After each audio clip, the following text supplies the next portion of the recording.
नमस्कार जय जगन्नाथ आपण मानक समस्त को Babita cooking and blogging channel के स्वागत। आशा करछि आपण माने समस्ते बहुत भल रे थिबे। तो आज आपण मानक लगी मटर पनीर रो रेसिपी नेकरी मैं आसी छे। आ आज रो रेसिपीटा आमे नानी हाथ रो देखमा। नानी आज मटर पनीर बनाउछन और नानी बहुत ही टेस्टी खाना बनासन। आउ तो देखुन केंति कि आमे बनाउछु मटर पनीरटा। तो फास्ट पनीर के गरम पानी रे 2-3 थर धोई देले नानी, तापरे काटिकरी छाणी नेले सब पनीर गुड़ाक। आउ तापरे मसला रेडी कर देथिले। तो मसला रे आपण माने जीरा, अदा, आउ लंका, इलाची, लवंग, गोलमरीच, दालचीनी, तेजपत्र सब टिके टिके गरम मसला भी नहीं जिवे। आउ ग्राइंडिंग कर नेबे। आउ गोटे जगह रे टमाटो आउ काजू के ग्राइंडिंग करके नहीं जिवे। आउ पनीरटा छाणी दी सारला परे तो ये ग्रेवी लगे कड़ाई गोटे रे तेल गरम कर निले। आउ तेल गरम हो गला परे सुंदर कलर आसपा बोले टिके चीनी दे देले।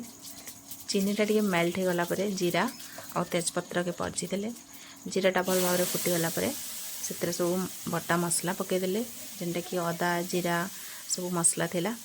तो मसलाटा भल भाव कषि गला परे फिर आके आमे सब जिनस ऐड करमा। तो मसलाटा के टिके भल भाव कषबार अच्छे, कंचा जीरार स्मेल जीवार तक।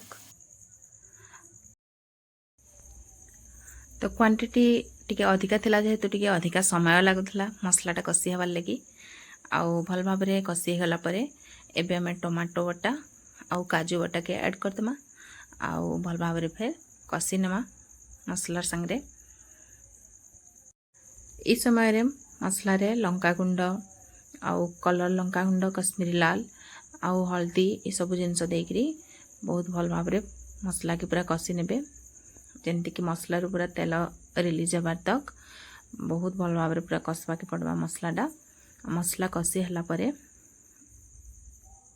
तो एबे देखुन तेल पूरा रिलीज गला न मसला रू। तो इस समय रे हमें ग्रीन मटर के ऐड कर देमा। आउ भल भाव मसला संगे टी कषि नमा। आउ एक पैकेट रो मटर आउ तो मटरटा मसला संगे भल भाव कषि हो आ टिके पानी भी ऐड करदमा। आउ भल भाव मटर अधा सीझी जावा पूरा। आउ सीझी गला परे एबे हमें पनीर के ऐड करमा। और पनीर मटर मसला संगे भल भाव टिके कषि नमा। तो बहुत ही बढ़िया टेस्टी तरकारीटा बनी थिला। छुआ मैंने तो बहुत ही पसंद करथिले। आ नानी बहुत बढ़िया टेस्टी खाना ही बनासन, सब जिनस बहुत बढ़िया बनासन से। आउ तांकन मैं सब किछि शिखीचे। तो पनीरटा बहुत ही टेस्टी होता भल भाव देखुन कषि नेला परे इतने सुंदर देखा जाउछि पूरा। आपण माने भी जदि फ्रिज रू पनीर काढ़ी के रांधबार लगी जाउछन तो पहला टिके गरम पानी रे 2-3 थर धोई देबे।